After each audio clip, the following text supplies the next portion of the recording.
E aí, galera do Boteco Connection, beleza? Estamos aí mais uma vez, eu e Laerte Fernandes.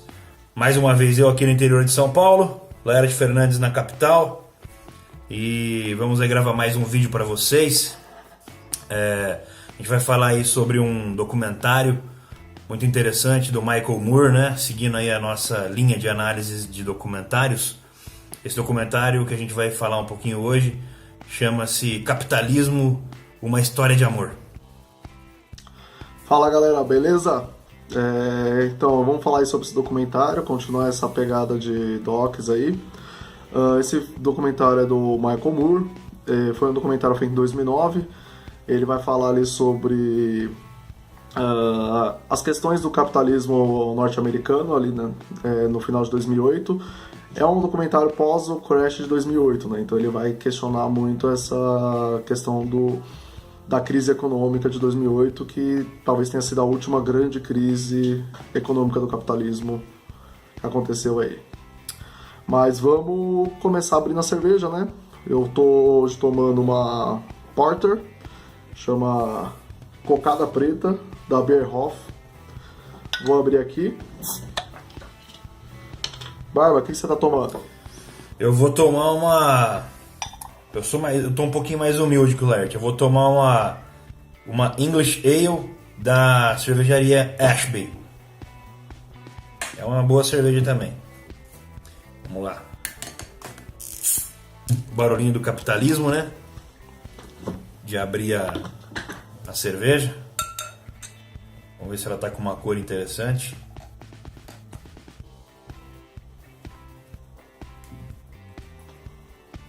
Tá bonita, hein? Cheers! Cheers!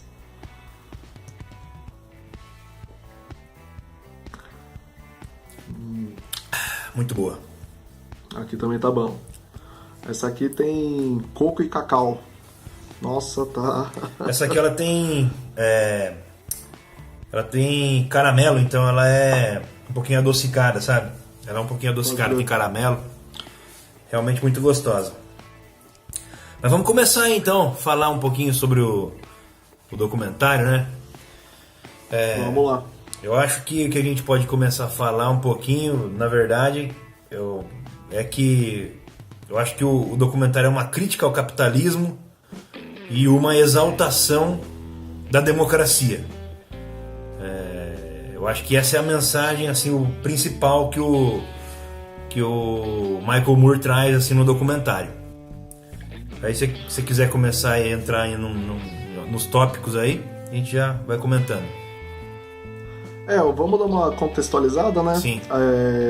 Final de 2008 tem uma crise financeira muito grande, que é a crise financeira do subprimes, né? Que os bancos de crédito norte-americanos eles começaram a conceder muitos empréstimos e hipotecas para pessoas que não tinham crédito comprovado ou que não eram comprovadamente boas pagadoras. Sim. E esses créditos eles eram concedidos em cima principalmente das casas das pessoas. Então elas colocam a casa no mercado, né, fazem empréstimo em cima do valor, pegam esse dinheiro e utilizam ali para comprar um carro, para fazer uma viagem, podendo pagar esse empréstimo no momento depois, mas as taxas de juros elas eram fixadas no futuro, né, no momento do pagamento do crédito. E aí o que vai acontecer é que as taxas de juros elas começam a subir muito nos Estados Unidos e essas pessoas elas não conseguem pagar as suas dívidas. Sim. Porque elas ficam impossíveis de ser pagas. Os valores duplicam, triplicam, quadruplicam e as pessoas começam a perder tudo, né? Os bancos começam a retomar as casas e tudo mais. É a famosa... E aí você tem um governo... É o governo Bush, né? O governo republicano. Ele está ali no segundo mandato, né? 2008, final do segundo mandato. E já vem ocorrendo... E aí isso já é uma coisa histórica nos Estados Unidos, desde as décadas de 80, que é um projeto de destruição dos sindicatos norte-americanos. Né? Os sindicatos norte-americanos eram muito fortes, eles conseguiam defender muitos direitos dos trabalhadores. Trabalhadores que formavam a classe média norte-americana, A gente tem que lembrar que a classe média norte-americana é totalmente diferente da classe média brasileira. A classe norte-americana é formada por trabalhadores de fato, trabalhadores fabris, enquanto a classe média brasileira ela é formada principalmente por pessoas que trabalham no setor de serviços. Então são coisas bem diferentes.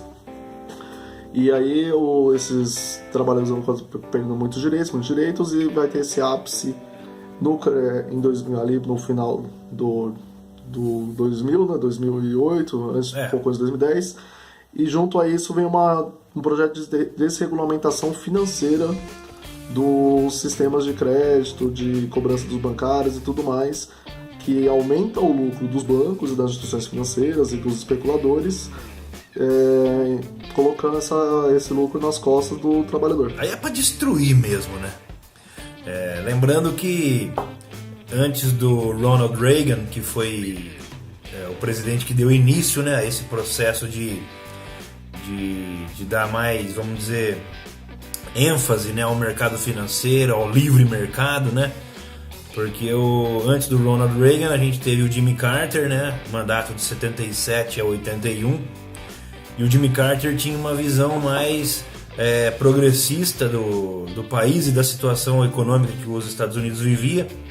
E não só da situação econômica, mas ele também tinha uma visão mais progressista em relação à questão da sociedade norte-americana e como ela se enxergava e se via e agia dentro do país, dentro desse contexto socioeconômico. Ele achava que as pessoas precisavam ser menos individualistas e consumir menos. Ele achava que as pessoas estavam consumindo muito, que elas estavam pautando a vida somente no consumo. E o Jimmy Carter ele acaba saindo democraticamente, né? E aí vem o Ronald Reagan e retoma a propaganda capitalista de não, o que o Jimmy Carter falava era besteira e a gente tem que consumir e consumir cada vez mais, porque se a gente consumir, a economia gira, e aí as coisas vão indo e a propaganda capitalista vai indo, ele vai fazendo essa questão de dar ênfase ao livre mercado, não sei o que lá, desregulamentação, e aí isso vai precarizando cada vez mais a vida dos trabalhadores de classe média nos Estados Unidos. E aí, paralelo a isso, né, você vai tendo uma diminuição do norte-americano de acreditar no welfare, né? Que é você ter uma boa qualidade de vida para todos nos Estados Unidos, que é um ponto que se toca nesse documentário, mas que também se toca no documentário do Noam Chomsky, que a gente já fez aqui uma resenha pro canal. Sim. Com isso, você tem todo o governo Bush fazendo tudo isso, ele se aliando muito aos especuladores financeiros de Wall Street, e quando você tem o crash em 2008, ele vai recorrer justamente aos financistas, os especuladores de Wall Street para ajudar a resolver o problema.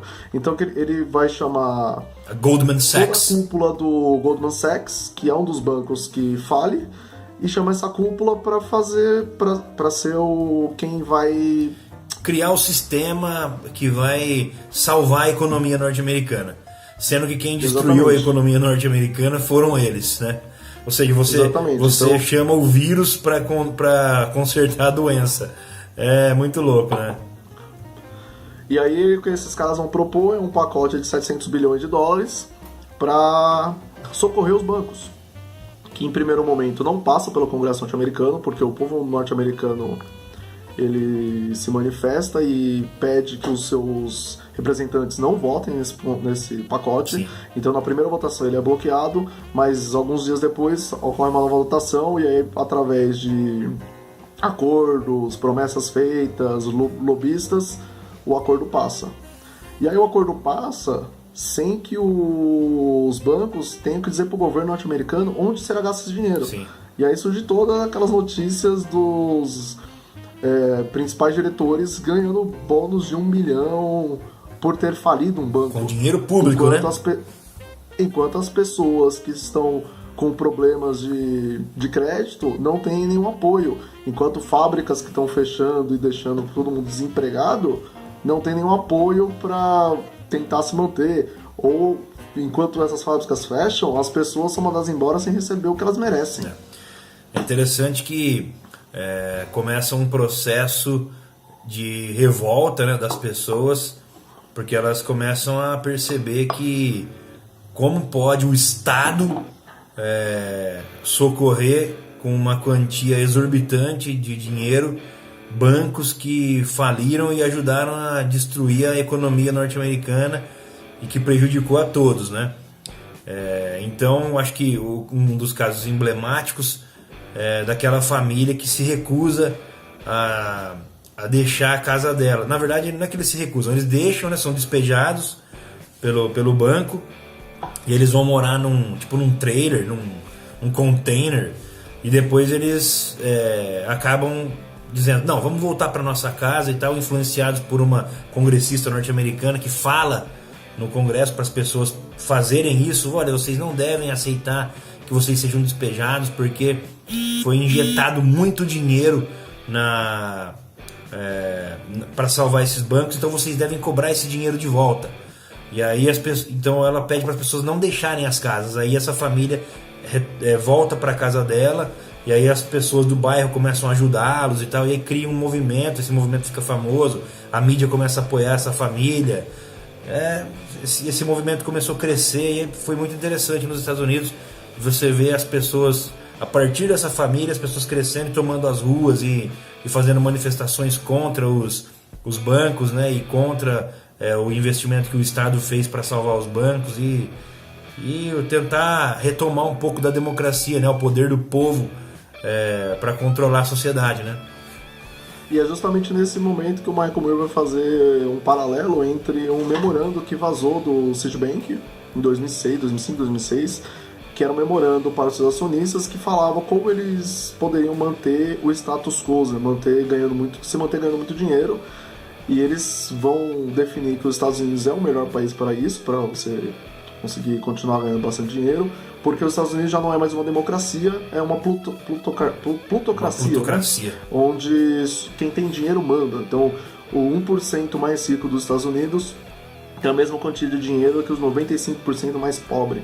E a única forma dessas pessoas mais pobres tentarem impedir que as pessoas ricas levem a sua agenda à frente é através do voto, porque no voto o rico e o pobre têm a mesma força. E aí você vê isso tanto quando eles tentam barrar no Congresso ou quando a população começa a protestar, né? É só nesse momento que o povo comum tem essa força de tentar impedir que as pessoas explorem a lei, a democracia e tudo mais. Que é o poder do voto, né? Mas o problema maior que existe é a questão da propaganda, né?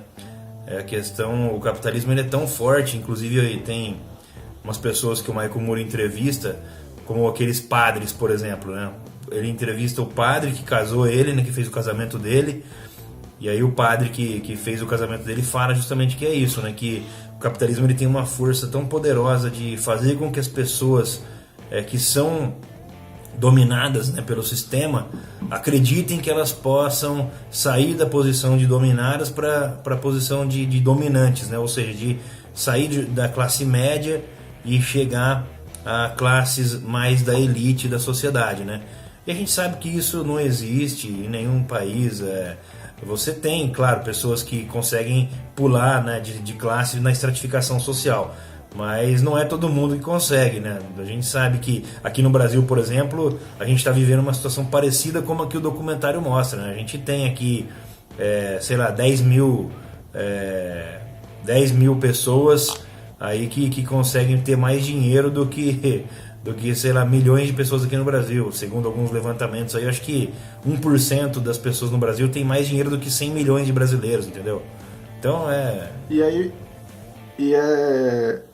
você consegue traçar o paralelo, né, entre os Estados Unidos de 10 anos atrás, porque o filme de 10 anos atrás, com o momento atual, né, dessa desregulamentação financeira, dessa destruição dos sindicatos, dessa tentativa e até êxito, né, de você acabar com muitas leis trabalhistas, com você impedir que os trabalhadores tenham algum direito, né, isso foi um projeto estabelecido nos Estados Unidos que hoje talvez não seja mais viável para eles, mas que está sendo estabelecido aqui também agora para você aumentar drasticamente o lucro das grandes empresas. Basicamente é para isso.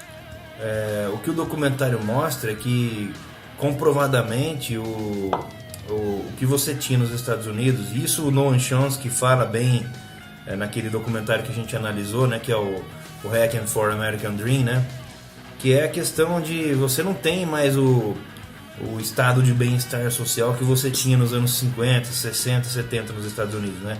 Dos anos 80 para cá, a sociedade americana começou a decair muito e eles perderam todos os tipos de direitos que eles tinham, né?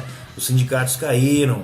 Até tem um momento interessante desse documentário do Michael Moore aí, que fala sobre os impostos que os ricos pagavam nos anos 50, que era tipo, eles pagavam 90% de impostos, né? E depois dessas reformas que foram feitas, hoje a maior alíquota, se eu não me engano, é 49% e a mínima é 25%. Então, ou seja, eles deixaram de pagar muitos impostos, passaram a pagar menos impostos. E mesmo assim eles já pagam muito mais impostos do que os ricos aqui no Brasil. Os ricos aqui no Brasil pagam muito pouco. Acho que a maior transferência por herança, por exemplo, é 8%. É o estado do Ceará. Aqui em São Paulo é 4% que se cobra. Aqui não se cobra imposto sobre lucros e dividendos. Ou seja, ser rico aqui no Brasil é maravilhoso. E o documentário ele tem um tom de esperança, né? Porque ele é feito após a eleição do Obama, então ele vai contar esse finalzinho de governo Bush e a eleição do Obama, né? Então o Michael Moore tem essa esperança de que vai ter uma mudança, né? Então ele mostra o momento da eleição do Obama, ele mostra algumas falas do Obama que caminham, tem que ter um discurso mais alinhado com o que o Michael Moore também defende. Então existe essa esperança, mas que a gente viu agora, né, depois dos 2 mandatos do Obama, que não mudou tanto assim.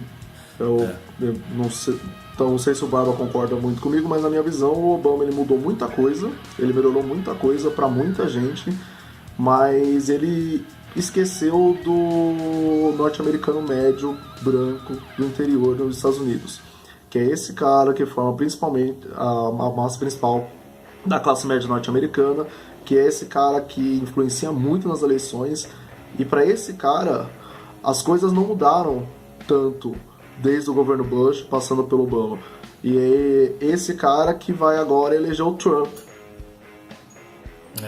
Com certeza. Concordo com você plenamente. Tem até eu escrevi até um pequeno artigo, um comentário sobre um texto que eu li do professor Mark Lilla, que saiu no The New York Times, que o professor Mark Lilla ele fala justamente isso que você disse, que o governo Obama, ele não fala exatamente o governo Obama, mas ele fala a esquerda norte-americana, né? Fala que a esquerda norte-americana esqueceu de pensar no que une os americanos como um todo, né? Eles se preocuparam muito com a defesa das questões das minorias, né? E tal, e acabou esquecendo daquilo que une os americanos como um todo, que é a economia, né? Que se o país vai bem, tudo vai bem, né? E aí você consegue trabalhar outras questões porque a economia vai bem. E a gente viu que como a economia não teve grandes ganhos, o norte-americano médio acabou optando pelo Trump, que está fazendo agora o protecionismo, né? Ele está indo contra essa coisa do capitalismo global, né? Ele está indo agora pelo um capitalismo mais nacionalista, né? Uma coisa mais fechada, mais protecionista, né? E aí no final do documentário o Michael Moore vai trazer o presidente Roosevelt para falar que em 1936 já o presidente Roosevelt muito doente, ele vai fazer um pronunciamento em que ele vai defender uma reforma na Constituição para inserir direitos universais de segurança e seguridade para todo mundo, né? Ele vai defender educação para todos, ele vai defender trabalho para todos, dignidade de moradia, dignidade de saúde, e ele queria que isso entrasse na Constituição norte-americana, para que todo mundo, não importa a raça, não importa o credo, não importa a orientação, não importa o gênero, conseguisse ter acesso a tudo isso de maneira digna.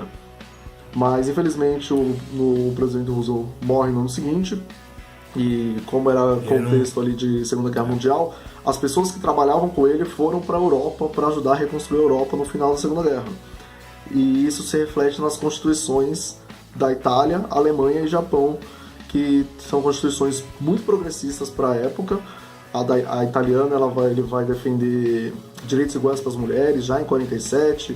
A alemã tem uma cláusula que fala que, em nome do bem comum, o governo pode destituir os meios de produção. E a japonesa tem uma proteção maior aos sindicatos, se não me engano. Então, essa ideia do welfare norte-americano, né, que vai ocorrer nos anos 50, 60, era para ter sido garantido pela Constituição já na década de 40, mas que não ocorreu. E aí, então, depois, isso permite que que os grandes especuladores consigam ir mudando cada vez mais a economia norte-americana para transformar ela num lucro absurdo, deixando que as pessoas mais humildes, o trabalhador, sofram com isso. Assim, o que é interessante é que você vê, né? Ninguém duvida que os Estados Unidos é a pátria do capitalismo, né? E você tem, por exemplo, o presidente Roosevelt com um pacote de medidas para garantir esse bem-estar social para as pessoas, né? E dar dignidade para as pessoas. Isso não tem nada a ver com socialismo ou com comunismo, por exemplo, né? A social-democracia ela é justamente isso, você tem um governo capitalista, mas que garanta socialmente bens e direitos para as pessoas, para que todo mundo possa viver bem. Uma desigualdade social que não seja gritante, né? Uma concentração de renda menor, e ninguém duvida, né? Tanto é que o documentário mostra, por exemplo, quando as pessoas começam a acreditar que o Obama pode ser uma opção e ser uma mudança, setores da sociedade norte-americana começam a chamar o Obama de socialista, porque ele começa, nas suas falas, nos seus discursos, trabalhar um pouco mais essa questão da igualdade social, da diminuição das desigualdades, né? E aí começam a chamá-lo de socialista e tal. Você vê como que o americano médio ele não é muito diferente do brasileiro médio, né? Exatamente. Bom, acho que agora a gente pode encerrar, a gente falou bastante do documentário, assistam, ele é muito bom, muito interessante. Na minha opinião, não é um dos melhores documentários do Michael Moore, mas ele é um documentário que trata de um momento que é recente, é uma crise recente, é muito interessante para a gente entender onde é que a gente está agora também no mundo, na economia mundial. E se você também quiser saber um pouco mais sobre essa crise, tem um filme feito por Hollywood, né, um filme hollywoodiano, que é até mais fácil de entender, mais palatável, eles explicam até melhor como se dá a crise, que é A Grande Aposta, de 2015, que é um filme também muito legal.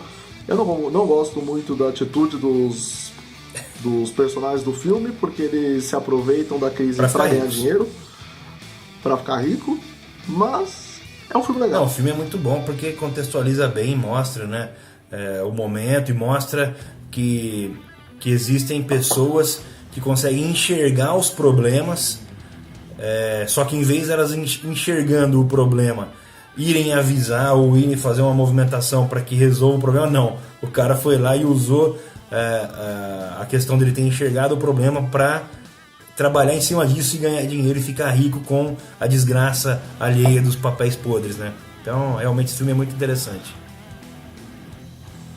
Bom, acho que é isso. Então, vamos finalizar, vamos deixar uns links aí para vocês acessarem. Tem os outros comentários que nós fizemos de um vídeo do Noam Chomsky. Eu acho que pode complementar. Quem ainda não assistiu aquele vídeo, assiste esse vídeo, depois assiste aquele, ou assiste aquele e depois assiste esse. E é isso.